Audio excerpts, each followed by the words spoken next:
这是汤姆·哈迪的演艺巅峰之作，无论是痞帅的笑容，还是六亲不认的步伐，都让人觉得他就是为了黑道而生。今天就是弗莱迪出狱的大好日子，他手捧仙人球，找到了在狱中对他照顾有加的大佬奥兹。他希望老大哥就像仙人球一样屹立不倒。临别时，奥兹给弗莱迪下达了一个任务，让他出去后试探一下西迪。他发现自己这个手下最近有点脱离掌控，收到指令，弗莱迪大摇大摆地走出监狱，一脸邪魅的笑容让人捉摸不透。来接他的正是自己的堂弟吉米，两人当即就是一个大大的拥抱。与此同时，弗莱迪的妻子杰基正在家里梳妆打扮，她要给丈夫一个完美的形象。杰基认为这次出来她一定会浪子回头，可她的丈母娘却并不这么想。很快，弗莱迪的座驾抵达家门口，杰基满面春风地跑出大门，一见面就是个大号的拥抱，这可能就是传说中的小别胜新婚。舞会上，两人在父母懵逼的表情中进入房间，可还没办完事，家里就来了一位不速之客。弗莱迪一脸不爽地走出房间。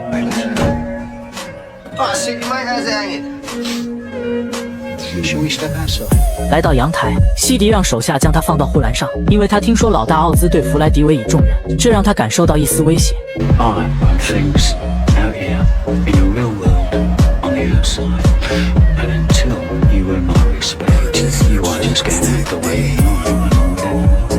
好汉不吃眼前亏，弗莱迪连连点头，心里却想着怪不得奥兹要让我试探你，这老小子就是司马懿之心，路人皆知。而日后西迪也将为今日的嚣张付出惨痛代价。狂欢了一天，隔日弗莱迪来到曾经的好兄弟麦克家里，经过一顿鬼迷日眼的沟通，两人成功进入房间。他还怕踩脏了地毯，将鞋放在手里。当麦克出来后，看到是弗莱迪，脸色明显有些不自然，他连忙支开了妻子。弗莱迪直接步入正题，他表示兄弟一场，这4年你都没来看我一眼，还在我入狱后私吞了我的钞票，这可不是兄弟该做的事。麦克当即便表示我现在跟着西迪混，想以此威慑弗莱迪。他听到西迪再次露出邪魅的笑容。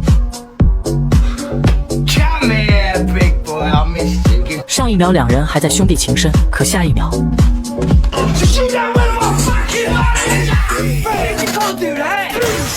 他直接圆了好兄弟想要上电视的梦，打了小的，做大哥的自然要出头。西迪把他叫到办公室，问他为何把自己的手下打成植物人。弗莱迪表示这只是私人恩怨，跟任何人都无关，如果非要追究的话，我可以赔他一台新电视。奥兹的妹妹听到差点没忍住笑出声，随后他警告弗莱迪，再有下次后果自负。由于麦克出事，他直接将弗莱迪编入西迪麾下，也就是从这一刻起，西迪说什么他就要做什么，而他们下一个任务就是抢银行。但弗莱迪知道，以西迪的性格必然会给麦克报仇，他必须早做打算，省着被对方暗算。很快，时间来到抢银行这天，他们戴着头套，全副武装，以极其专业的手法瞬间控场。可关键时刻，银行经理大脑短路，竟然忘记了金库密码。看到西迪还在吓唬他，吉米连忙让他住手，并表示给我5分钟问出密码。就这样，他第一次行动便立下大功。堂弟立功，弗莱迪脸上也有面子。可在庆祝晚会上，西迪却告诉他，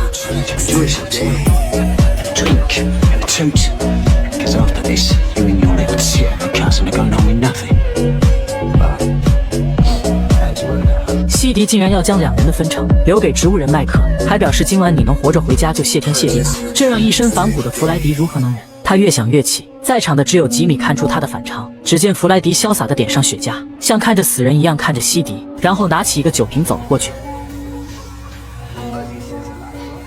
好家伙，奥兹只是让他试探，结果弗莱迪竟把他给杀了。事后，吉米替弗莱迪来监狱见大佬奥兹，得知自己的手下出事，他一杯热咖啡是一滴都没浪费。当然，弗莱迪派他来也是有目的的。吉米再次用他那3寸不烂之舌，上演了一顿鬼迷日眼的忽悠，竟然让奥兹相信了西迪的背叛。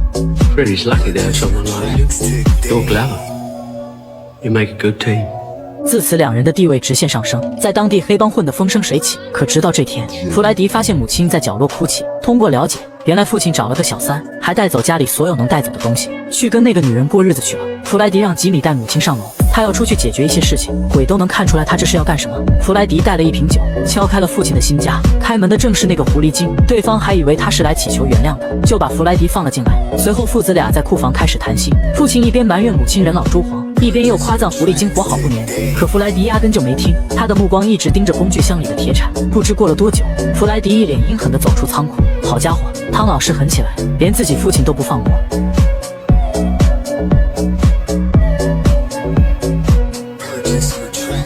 这天，弗莱迪发现自己的厂子出现很多新面孔，而且没有经过他的同意，就在厂子里出售新型药丸。看来对方根本没把自己当回事。通过了解，看厂子的小黑告诉他，这是一种吃了就会让人上瘾的东西。几人说话间，一个小年轻拎着包裹就走了进来。他们和小黑很熟，似乎已经达成了某种交易。随后，青年对着弗莱迪一顿跪舔，他表示很荣幸能在这里见面，自己对他的仰望犹如滔滔江水连绵不绝，舔得弗莱迪起了一身鸡皮疙瘩。然而这并没有什么卵用。看着青年倒出来的现金，弗莱迪不知道在想些什么，吉米却感觉药丸是个商机，便和对方洽谈起来。可弗莱迪对钱根本不感冒，他的思想还是那种老派黑帮的作风，对方的行为在他眼里已经越界了。What I wanna know is where you're from.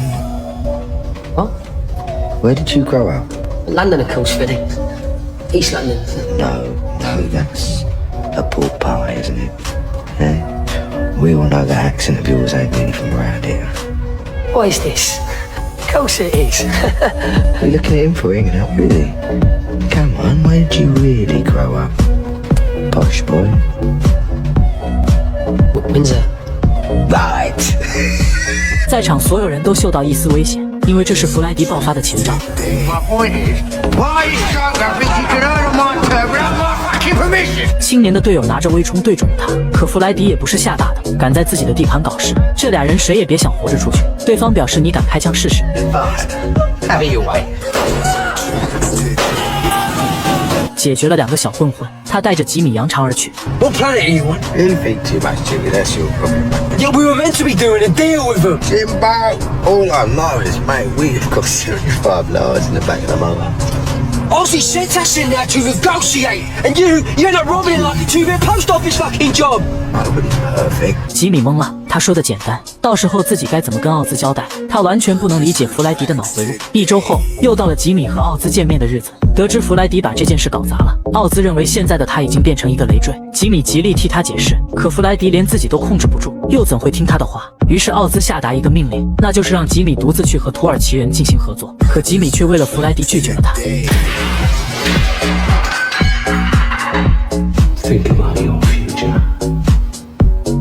就这样，吉米出来后告诉弗莱迪，自己已经搞定了奥兹，让他不要担心了。弗莱迪就知道自己的兄弟能够摆平，殊不知兄弟俩从这天起也开始有了秘密。从这以后，弗莱迪愈发猖狂，甚至和奥兹的妹妹搞到一起。也正是从他口中得知，自己的兄弟吉米背着自己搞起了新型药丸。弗莱迪难以置信，不敢相信好兄弟背叛了自己。不久后，吉米和玛姬结为夫妻，两人的关系也从老表变成了连襟。按理说应该亲上加亲，可弗莱迪却对吉米的背叛耿耿于怀。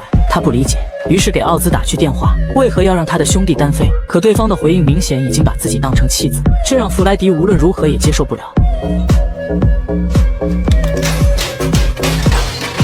心直口快的他直接来到加工厂。Hey, you boss. Never, ever expected you to go behind my back like that. Never. It's business, yeah? Don't be so bloody naive, yeah? Everything is fucked now because of you, because you chose this. Ozzy, he's playing you, Jimmy. No, he's playing you. 弗莱迪对他太失望了，对方只是用了一点小手段，就将两人的兄弟情搞得支离破碎。出来后，弗莱迪回到阔别已久的家，看到儿子尿了裤子，他终于尽了一次做父亲的责任。然而就在这时，妻子走了进来，他责怪弗莱迪不是一个合格的父亲，更不是一个合格的丈夫。自从他出狱的这段时间，妻子已经对他彻底死心了，两人当即便吵了起来。You're a fucking coward! God, for Jimmy. Oh, we'll all be tough. 他们完全没有顾及到孩子的情绪，杰基直接被打进了医院。妹妹玛姬想要姐姐离婚，可杰基却想为了孩子忍气吞声，这让暴脾气的玛姬如何能忍？为了姐姐，她找到正在潇洒的弗莱迪，两人一见面，玛姬就大骂他不是男人，有能耐你冲我来，打我姐姐算什么本事？好在吉米及时赶到拉开了妻子，但也正是这次争吵之后发生的一件事让玛姬悔恨终身。不久后，吉米被派到外地出差，玛姬表示回来我们再试试，孩子总是会有的。拥有一个帅气多金又爱她的丈夫，玛姬很幸福。然而就在当天晚上，她正在浴缸里洗着澡，却完全没注意到弗莱迪出现在浴室门口。接下来的不好看，我就先替兄弟们看了。几个月后，玛姬的肚子逐渐大了起来，吉米还以为是自己的功劳，殊不知他的好兄弟弗莱迪也出了一份力。一转眼又过去了几年，随着小吉米不断长大，玛姬对丈夫的愧疚与日俱增，她怕有一天自己瞒不住这个谎言。直到小吉米生日这天，她担心的事情还是发生了。弗莱迪给小吉米准备了生日礼物，小弗莱迪眼里充满了嫉妒，因为他的童年只有父亲的家暴，就连玛姬的表情都十分尴尬。弗莱迪十分喜爱这个私生子，哄着他到处去玩。玛姬看到这一幕，连忙让他把儿子还给自己，不料弗莱迪却趁机调戏他，甚至荒唐地说让他跟自己私奔。殊不知这一切都被小弗莱迪听得一清二楚。玛姬直接把儿子交给了吉米，然后借口自己不舒服去卧室躺一会儿。进入房间，玛姬再也抑制不住自己的情绪，只要一想起那天晚上弗莱迪对自己做的事情，她就忍不住一阵阵的恶心。与此同时，小黑带来一个坏消息，那就是他们的老大奥兹遇刺了。不过好在没受到致命伤。弗莱迪一听人都麻了，因为这一切都是他和奥兹的妹妹在暗中操控。原来奥兹一直重用吉米，这让两个人感受到极大的威胁，于是派出杀手对奥兹下手。不料暗杀不成反被干掉。为了以防万一，弗莱迪决定先对吉米的左膀右臂下手。他把小黑约到码头，并将自己和玛姬的秘密告诉了他，还说自己爱小吉米，比其他任何孩子都要爱。可他却不能跟儿子相认，因为他不想让吉米知道自己和他的妻子有染。小黑听得一脸认真，可下一秒 God, it feels good to get this off my chest. 这边不知情的吉米来医院探望老大，他判断老大遇刺是土耳其人做的，可老大明确地告诉他是弗莱迪和自己的亲妹妹想要干掉自己。吉米愣在原地，显然不相信弗莱迪是这种人。紧接着奥兹告诉他自己的妹妹已经被解决了，至于弗莱迪就让吉米自己处理吧。为了坚定他的信念，奥兹语重心长地说道 When the time comes, you have to be able to kill someone you love. 吉米陷入了纠结，可当他看到好兄弟小黑惨死码头，这才下定了干掉弗莱迪的决心。与此同时，得知刺杀失败，弗莱迪等人也不知如何是好。现在想要再去下手显然是不可能了，但土耳其人认为只要除掉吉米就能大大削弱奥兹的势力，而动手的最佳人选就是弗莱迪，因为只有他才能轻易接近吉米。弗莱迪也犹豫了，但现在显然不是儿女情长的时候。经过短暂的思考，他流下了鳄鱼的眼泪。最终弗莱迪决定干掉自己的好兄弟。回到餐桌，他告诉众人下周是自己大女儿的订婚宴，他会在婚宴结束后对吉米下手。就这样，两个情同手足的好兄弟最终还是走向了对立面。时间一晃来到订婚宴这天，出发前弗莱迪接到一通电话，是奥兹的妹妹打来的。他感觉这2天一直有人在暗中监视自己。为了安抚他的情绪，弗莱迪决定先去一趟他那里。可打开房门，他愣在原地，奥兹的妹妹竟然死在了家里。他心情久久不能平复，走进电梯疯狂的发泄。随后他将儿子送到了姥姥家，而吉米也同样将孩子送了过来。殊不知他们将为这个举动悔恨终生。丈母娘保证不会让孩子离开自己的视线。然而当小吉米睡着时，姥姥却看起了电视。这时心怀嫉妒的小弗莱迪悄悄走入房间，他心里很不平衡，凭什么他从小就要被冷落，反而小吉米备受自己父亲的宠爱。过了好一会儿，当老爷走进房间时傻了眼，此时小吉米已经被塑料袋套住了头。就这样，小弗莱迪亲手杀了自己同父异母的弟弟。曾经在伦敦只手遮天的两兄弟，却要在女儿的订婚宴上斗个你死我活。然而就在两人即将动手之际，却被他们的丈母娘及时拦下。她告诉吉米，你的儿子死了。当众人回去时，看到的只是小吉米的一具尸体，两人悲痛万分，还以为是孩子自己失误出的事故。可他们的老丈人却毫不掩饰，他表示那个塑料袋是从外面打的结。吉米一脸不可置信，因为小吉米连鞋带都不会绑。 Wasn't little Jimmy. It was little Freddie. Little Freddie did this to him. I wanted you to be here when I told him that. 老丈人狠狠瞪了一眼弗莱迪，便转身离去。很明显，他是在怪弗莱迪给孩子树立了一个坏榜样。两人当场蒙圈，弗莱迪更是难以置信，自己的亲儿子竟然杀了另一个亲儿子。看来这都是孽缘了。只有吉米还被蒙在鼓里，还不知道自己的儿子不是亲生的。弗莱迪连连道歉。This is your fault. He's growing up a fucking killer like you. 可这又能怎样？吉米还是下不了狠心。弗莱迪转身离去，他找到正在荡秋千的儿子，一把将他抓回家。Don't fucking move! Didn't do anything! Please, Dad, don't hurt me. How could you do that to little Jimmy? He was so fucking little! How could you do it? Look at me. Why'd you do it? You hurt me. How could you do it? Because you loved him more than me. 就在这时，妻子闻声走了进来，毕竟是自己的儿子，弗莱迪再狠也不会对儿子下手。面对妻子的指责，弗莱迪选择隐瞒真相。葬礼上，玛姬哭成了泪人，被蒙在鼓里的吉米还在安抚妻子。当玛姬和弗莱迪对视的一瞬间，杰基似乎明白了一些什么。葬礼过后，看开一切的吉米跟弗莱迪全盘托出，他表示：“我知道你在策划干掉我，也知道这其中所有的事情。” After the day, you're a dead man. You should have shot me at the morgue, mate. But then that's always been your problem, hasn't it, Jimmy? You know, you've got no balls. Got no real man spanking you. Do you know what I mean? When I'm done with you, I'm gonna go after that murdering son of yours. I'm gonna cut his throat.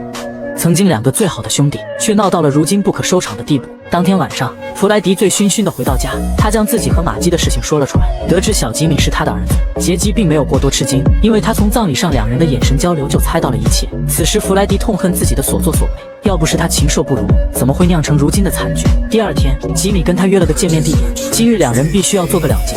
为了儿子的安全，弗莱迪让母亲带着他远走高飞，随后转身来到玛姬的发廊，殊不知妻子就在暗中观察着他的一举一动。来到地下，看着玛姬一人独自忧伤，他想一起来分担这份不为人知的悲痛。虽然是2人的孩子，但玛姬却让他赶紧滚。此时的弗莱迪就像一颗毒瘤，污染着身边的朋友和亲人。听着玛姬无情的话语，弗莱迪恼羞成怒，他表示自己可能会死在吉米手里，但在此之前，我要把所有的真相都告诉他，看他还会不会像以前一样爱你。说罢便转身离去。情急之下，玛姬手起刀落，一剪刀直接扎在了动脉上。弗莱迪趴在楼梯上求救，可抬起头竟看到自己的妻子。此时杰基也对他彻底失望，面对丈夫的求救，她选择置之不理。就这样，弗莱迪当场饮恨东北，一代枭雄就此离去。杰基为了妹妹的幸福生活，跟他一起将真相隐瞒。不久后，吉米再次找到奥兹，他质问奥兹是不是对弗莱迪动手了，可对方一脸蒙圈。见他不承认，吉米当场跟他翻脸。奥兹警告他别敬酒不吃吃罚酒，敢用这种语气对自己说话。他还说我马上就要出狱了，你要是想活命，